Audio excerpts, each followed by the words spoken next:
Welcome to my channel. আমি S M sir, আর তোমরা দেখছো S M friendly English guide.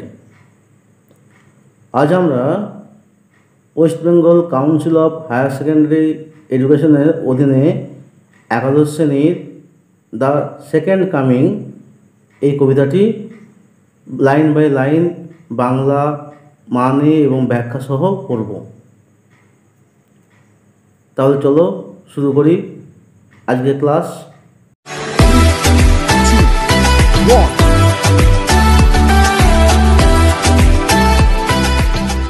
Welcome to SM's Friendly English Guide. Learn first, stay first. William Butler ইয়েটসের লেখা the second coming এই কবিতাটি পড়ার আগে আমরা এ সম্বন্ধে কিছু খুঁটিনাটি তথ্য জেনে নিই। এই কবিতাটি লেখা হয়েছিল প্রথম বিশ্বযুদ্ধের পরে, অর্থাৎ এই কবিতাটির প্রেক্ষাপট হলো প্রথম বিশ্বযুদ্ধের ধ্বংসাত্মক যে লীলা, যে মারণ খেলা, সেটা প্রথম বিশ্বযুদ্ধের এই জীবননাশী এই মারণ খেলা কবিকে প্রচণ্ডভাবে ব্যথিত করেছিল, আর সেই প্রেক্ষিতেই এই কবিতাটি লিখেছেন তিনি। এই কবিতাটি লিখেছিলেন 1919 সালে, কিন্তু কবিতাটি পাবলিশ হয়েছিল, প্রথম প্রকাশ হয়েছিল 1920 সালে দ্য ডায়াল নামক একটি ম্যাগাজিনে।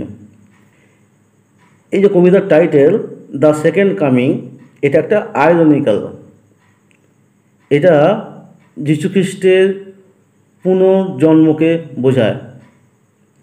দ্য সেকেন্ড কামিং মানেই পুনরাগমন, অর্থাৎ দ্বিতীয়বার আসা। আগমন বলতে এখানে জন্ম নেওয়া, অর্থাৎ পৃথিবীতে আসা। এই কবিতাটিতে মোট 22টি লাইন আছে, আর কবিতাটি দুটি স্ট্যান্ডায় বিভক্ত। প্রথম স্ট্যান্ডায় রয়েছে 8টি লাইন, আর দ্বিতীয় স্ট্যান্ডায় রয়েছে 14টি লাইন। এবার আমরা মূল কবিতায় আসছি। তোমরা যদি চাও তোমাদের নিজস্ব বইটা খুলে রাখতে পারো এবং আমার সাথে সাথে নিজেরা পড়তে পারো।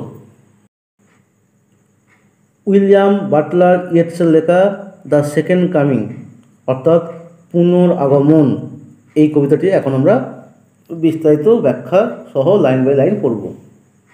এখানে পুনরাগমন বলতে যীশুখ্রিস্টের পুনর্জন্মকে বোঝাতে চেয়েছেন। দেখো, টার্নিং অ্যান্ড টার্নিং। টার্নিং মানে কি? ঘোরা, অর্থাৎ ঘুরছে এবং ঘুরছে, অর্থাৎ অনন্তকাল ধরে ঘুরে চলেছে। ইন দ্য ওয়াইডেনিং জায়ার, এই বিস্তার হওয়া ঘূর্ণায়মান চক্রের মধ্যে। ওয়াইডেনিং, ওয়াইড থেকে ওয়াইডেন, তার সঙ্গে ওয়াইডেনিং, অর্থাৎ আস্তে আস্তে বেড়ে যাওয়া। জায়ার মানে ঘূর্ণায়মান চক্র। ওয়াইডেনিং মানে, যেমন দেখো তোমরা হয়তো ঘূর্ণিঝড় বা ধুলোঝড় দেখেছো গ্রাম বাংলায় বা যেখানে হোক, দেখবে একটা ছোট্ট জায়গা থেকে, একটা কেন্দ্র থেকে একটা ঘূর্ণিঝড়ের উৎপত্তি হচ্ছে, সেটা আস্তে আস্তে ঘুরতে ঘুরতে ঘুরতে ঘুরতে যত উপর দিকে উঠছে বড় হয়ে যাচ্ছে। অনেকটা এই ধরনের ওয়াইডেনিং, আস্তে আস্তে বেড়ে যাওয়া। আর জায়ার মানে হচ্ছে ঘূর্ণায়মান চক্র। অর্থাৎ কবি ইয়েটস বিশ্বাস করতেন যে এই সমগ্র মহাবিশ্ব একটি নিয়মের অধীন এবং একটি চক্রের মতো অবিরাম ঘুরে চলেছে। তাই বদলে যাচ্ছে সময়, তাই বদলে যাচ্ছে দিনকাল, উত্থান পতন জীবনে রয়েছে। কিন্তু মানুষ যখনই সেই গতিকে আঘাত করেছে, তখনই পৃথিবীর বুকে নেমে এসেছে এক চরম সংকট। The turning and turning in the widening gyre, the falcon can not hear the ফ্যালকনার।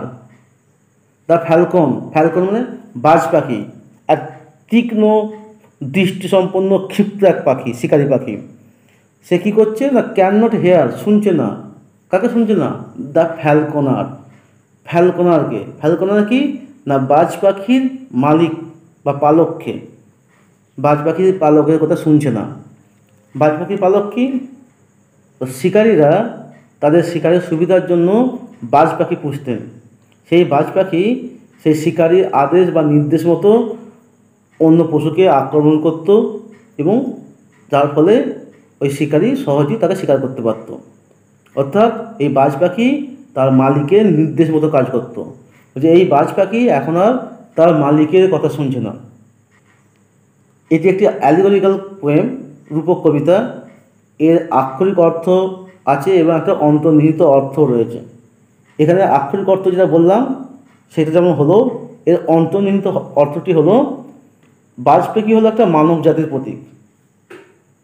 আমরা যে বাজ পাখি বলছি ফ্যালকন, ফ্যালকন হচ্ছে হিউম্যান বিংসের প্রতীক। আর ফ্যালকনার মানে গড অর নেচারের প্রতীক। সাধারণত মালিকের আদেশ অনুযায়ী কাজ করে এই বাজ পাখি। এই একই রকম সম্পর্ক রয়েছে মানুষ এবং ঈশ্বরের মধ্যে। ঈশ্বর আশা করেন যে মানুষ নিজে বাঁচবে এবং অন্যদেরকেও বাঁচতে দেবে, কারণ সবাই তারই সন্তান। কিন্তু সবসময় এরকমটা হয় না। মানুষ ঈশ্বরের কথা অগ্রাহ্য করে, ধ্বংসলীলায়, হিংসায়, বিদ্বেষে মেতে ওঠে। তাই পৃথিবীতে নেমে আসে চরম সংকট। তারপর দেখো, থিংস ফল অ্যাপার্ট। জিনিসপত্র চারিদিকে এলোমেলো হয়ে ছড়িয়ে রয়েছে। জিনিসপত্র বলতে কি, তোমাদেরকে প্রথমেই বলেছি এই কবিতাটি প্রথম বিশ্বযুদ্ধের প্রেক্ষাপটকে কেন্দ্র করে লেখা। তাহলে এই প্রথম বিশ্বযুদ্ধের পর চারিদিকে যেসব জিনিসপত্র, বাড়ি ঘর ছড়িয়ে ছিটিয়ে ভেঙে ভেঙে রয়েছে, সেই জিনিসটাকে বোঝানো হচ্ছে। থিংস ফল অ্যাপার্ট, জিনিসপত্র চারিদিকে ছড়িয়ে রয়েছে। The centre can not hold, কেন্দ্র ধরে রাখতে পারছে না। কেন্দ্র আর ধরে রাখতে পারছে না, অর্থাৎ আর নিয়ন্ত্রণ করতে পারছে না। কেন্দ্র অর্থাৎ যে কোনো জায়গায় একটা নির্দিষ্ট নিয়ম বা একটা নির্দিষ্ট কিছু কেন্দ্র করে থাকতে হয়। যেমন বিদ্যালয়ে গেলে একটা নিয়ম কানুন মেনে চলতে হয় আমাদেরকে, বা কোনো প্রতিষ্ঠানে একটা নিয়মকে মেনে চলতে হয়, বা কোনো পরিবারের মধ্যে একটা ব্যক্তিকে প্রধান বলে মেনে চলতে হয়। সেন্টার, সেটা হলো সেন্টার। সে সেন্টার আর নিয়ন্ত্রণ করতে পারছে না। মেয়ার অ্যানার্কি ইজ লুজড। মেয়ার মানে অনলি, অ্যানার্কি মানে ললেসনেস, অর্থাৎ অরাজকতা, নৈরাজ্য, বিশৃঙ্খলা অবস্থা। ইজ লুজড, লুজ মানে এখানে ছড়িয়ে যাওয়া, আপন দ্য ওয়ার্ল্ড, পৃথিবীর উপর।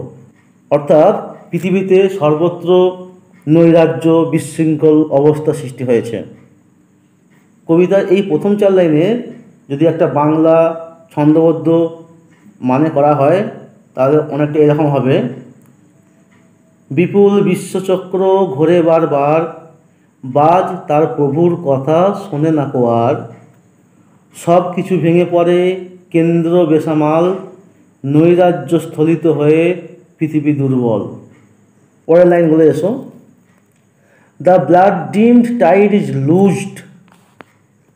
The blood dimmed tide, blood মানে রক্ত, ডিমড, ডিমড মানে হচ্ছে ম্লান, স্নাত, মাখা, মাখামাখি হওয়া। টাইড মানে জোয়ার, ইজ লুজড মানে ছড়িয়ে আছে, অর্থাৎ চারিদিকে রক্তস্রোত বইছে।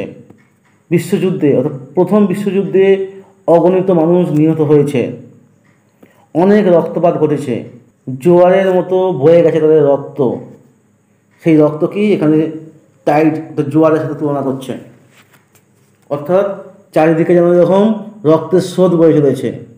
অ্যান্ড এভরিহোয়ার, এবং সর্বত্র। The ceremony of innocence is drowned.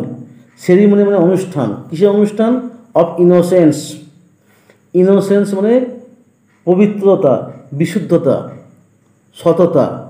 Is drowned, drowned মানে কোনো কিছুর মধ্যে নিমজ্জিত হওয়া, ডুবে যাওয়া, তলিয়ে যাওয়া।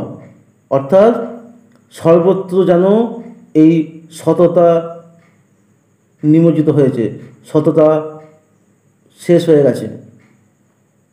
The best lack the conviction. The best, the best বলতে মননশীল মানুষ, অর্থাৎ ভালো মানুষেরা, তারা কী করছে না, ল্যাক অভাব বোধ করছে। কিসের অভাব বোধ করছে না? অল কনভিকশনস, সমস্ত আস্থা। অর্থাৎ ভালো মানুষেরা, উন্নত মননশীল মানুষেরা আস্থা হারিয়েছে। হোয়াইল মানে অপরদিকে বা যখন, দ্য ওর্স্ট, দ্য ওর্স্ট ব্যাডের সুপারলেটিভ ফর্ম, মানে সবচেয়ে খারাপ, নিকৃষ্ট লোকেরা, নিকৃষ্ট মানের বা নিম্নমানের মানুষেরা। আর ফুল অফ প্যাশনেট ইন্টেন্সিটি, তারা পরিপূর্ণ রয়েছে উন্মত্ততায়।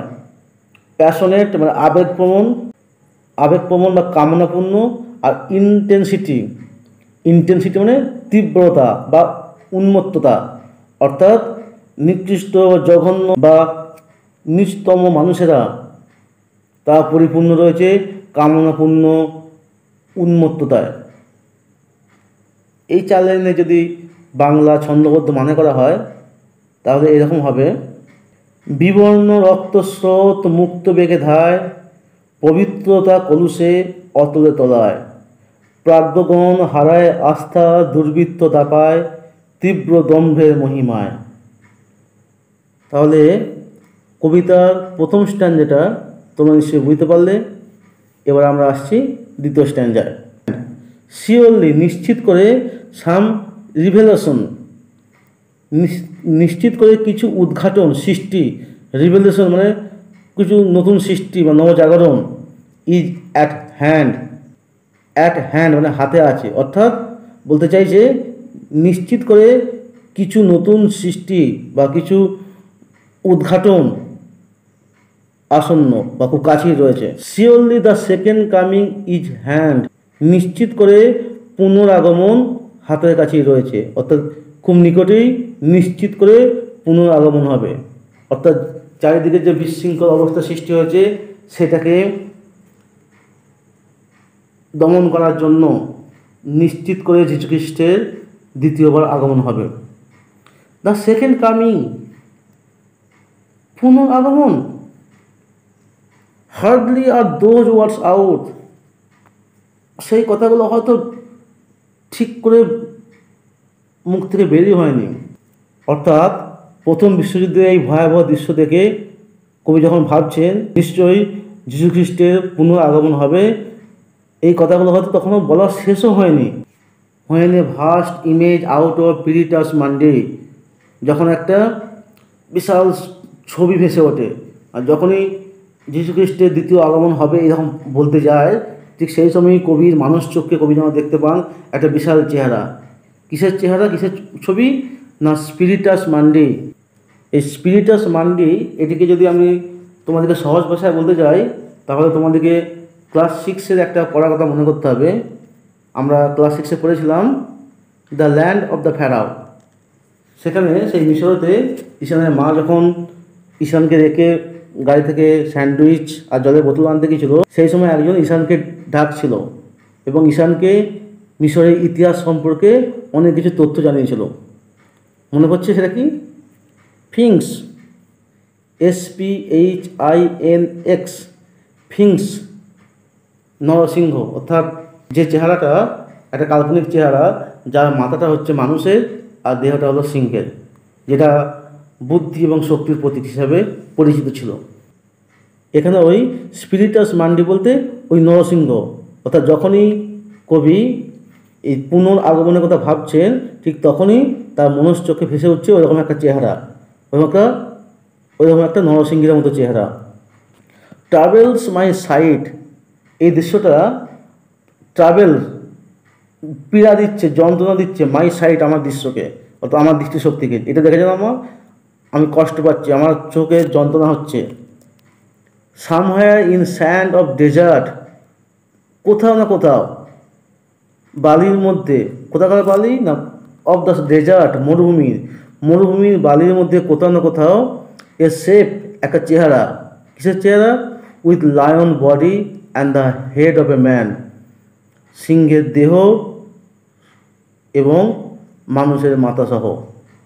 অর্থাৎ যেটা বললাম তোমাদেরকে, ফিংস, নরসিংহ, ঠিক এরকম, যার মাথাটা মানুষের এবং দেহটা সিংহের, এরকম একটা চেহারার ছবি ফুটে উঠছে। এই গেজ মানে একদৃষ্টে তাকিয়ে থাকা। এই গেজ কেমন তাকিয়ে আছে? সেই যে পশুটা, অর্থাৎ মানুষের মাথা এবং সিংহের দেহযুক্ত যে প্রাণীটা, যেটা মরুভূমির বালি থেকে কোথাও না কোথাও বেরিয়ে এসেছে, সে কেমনভাবে তাকিয়ে আছে না, ব্ল্যাঙ্ক মানে কি? ফাঁকা, শূন্য চোখে, মানে চোখের মধ্যে কোনো রকম এক্সপ্রেশন নেই, কোনো রকম অভিব্যক্তি নেই, সব শূন্য চোখে। অ্যান্ড পিটি, পিটি মানে দয়া বা করুণা, সে প্রিটিলেস অর্থাৎ নির্দয় চোখে তাকিয়ে আছে। কেমনভাবে? না অ্যাজ দ্য সান, ঠিক সূর্যের মতো করে, অর্থাৎ সূর্যের মতো নির্দয় এবং অভিব্যক্তিলেস দৃষ্টিতে তাকিয়ে আছে। এই ফিংস বা নরসিংহ এই চেহারার সাথে একটি পৌরাণিক ঘটনা রয়েছে, সেই ঘটনাটা আমি তোমাদেরকে বলছি একটু বাদে। তার আগে এই যে লাইনগুলো আমরা পড়লাম তার একটা ছন্দবদ্ধ মানে, বাংলা মানে করে নিই আমরা। নিশ্চিত আসন্ন আজ মহেন্দ্রক্ষণ, নিশ্চিত আসন্ন তার পুনরাগমন। পুনরাগমন উচ্চারণ শেষ নাহি হয়, বিশ্ববিখ্যাত ভেদকারী অবয়ব জন্মায়। চোখের অসহ্য সেই মরুভূমির জীব, সিংহদেহ নরমাথা বিকট এক জীব, শূন্য কঠোর দৃষ্টি নির্মম সূর্য যেন। তোমাদেরকে যে ওই পৌরাণিক ঘটনাটা সম্বন্ধে বলছিলাম, সেটাই দেখুন।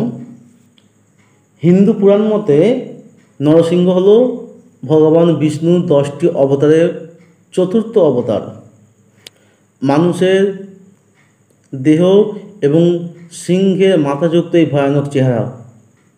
পৌরাণিক ঘটনা অনুযায়ী রাজা হিরণ্যকশিপু ছিলেন বরাহরূপী এক শক্তিশালী দৈত্য বা রাক্ষস।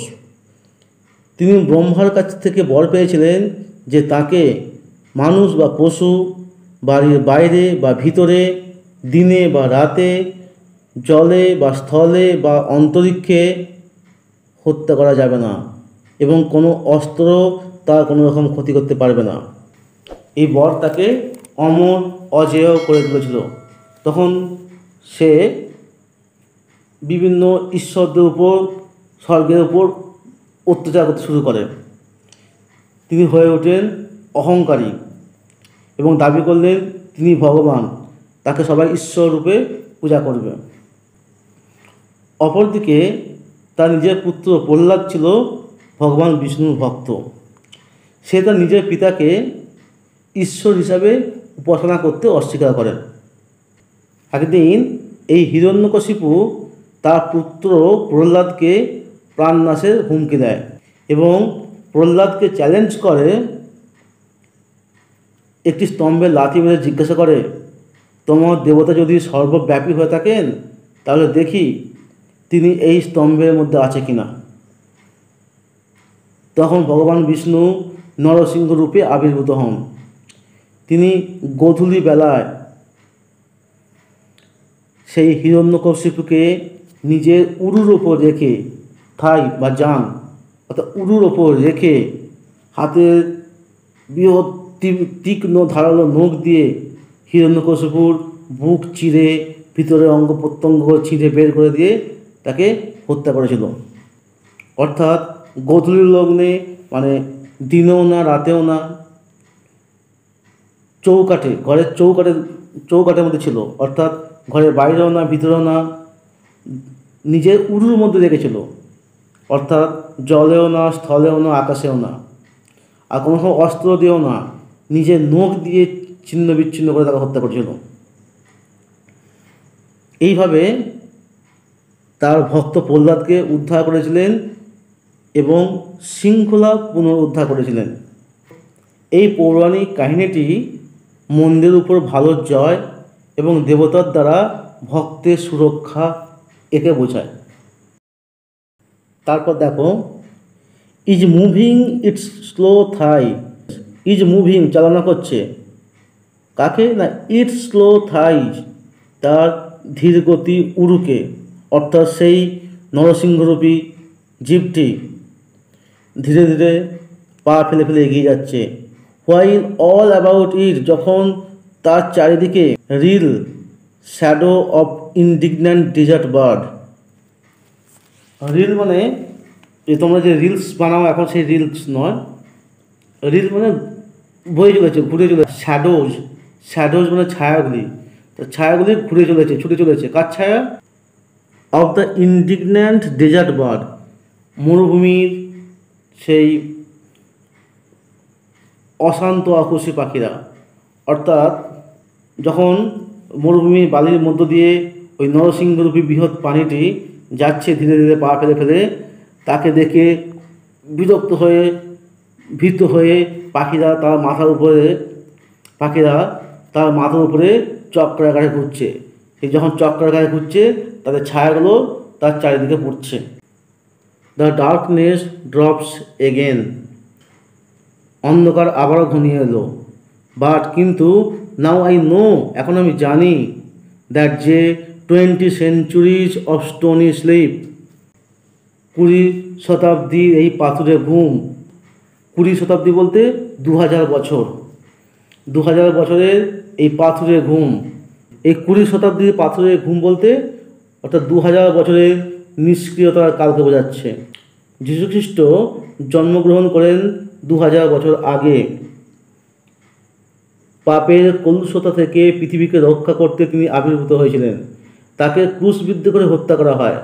তারপর মানুষ তার কল্যাণ বার্তা উপলব্ধি করে, তারা তার পথ অনুসরণ করে চলতে থাকে। কিন্তু আবার নৈতিক আধ্যাত্মিক অন্ধকারে নিমজ্জিত হয় পৃথিবী। মানুষ লোভ, হিংসা ও ধর্মীয় উন্মাত্ততায় পথভ্রষ্ট হয় ও যিশুর কথা ভুলে যায়। তারা যেন নিষ্ক্রিয়তার ঘুমে আচ্ছন্ন। এই নিরবিচ্ছিন্ন নিদ্রায় তাকে নিষ্ক্রিয় করে তোলে। পাথরের ঘুম বলতে এই ধরনের নিদ্রাচ্ছন্ন অবস্থাকে বোঝানো হচ্ছে। Were vexed to nightmare by a rocking cradle. Were vexed মানে বাধাপ্রাপ্ত হয়, বিরক্তিত হয়। ভেক্সড মানে হচ্ছে অ্যানয়েড, চিন্তাগ্রস্ত হওয়া, বিরক্তিত হওয়া। টু নাইটমেয়ার, নাইটমেয়ার মানে হলো দুঃস্বপ্ন, ভয়ঙ্কর দুঃস্বপ্ন। আর রকিং মানে আন্দোলিত হয় এরকম। ক্রেডেল মানে দোলনা। অর্থাৎ এই ভয়ঙ্কর দুঃস্বপ্নে বিরক্ত হয়ে দোলনার মধ্যে দোদুল্যমান অবস্থায় রয়েছে। হোয়াট রাফ বিস্ট, এবং কি কুৎসিত কদাকার পাশবিক জন্তু পশু। It's hour come round at last, অবশেষে এর সময় আসন্ন হয়েছে, এর সময় ফিরে এসেছে, আবার তার সময় হয়েছে। Slouches towards Bethlehem to be born. Slouches মানে আক্রমণাত্মকভাবে ধীরে ধীরে এগিয়ে চলেছে, টুয়ার্ডস দিকে, কোন দিকে না বেথলেহেম, বেথলেহেমের দিকে।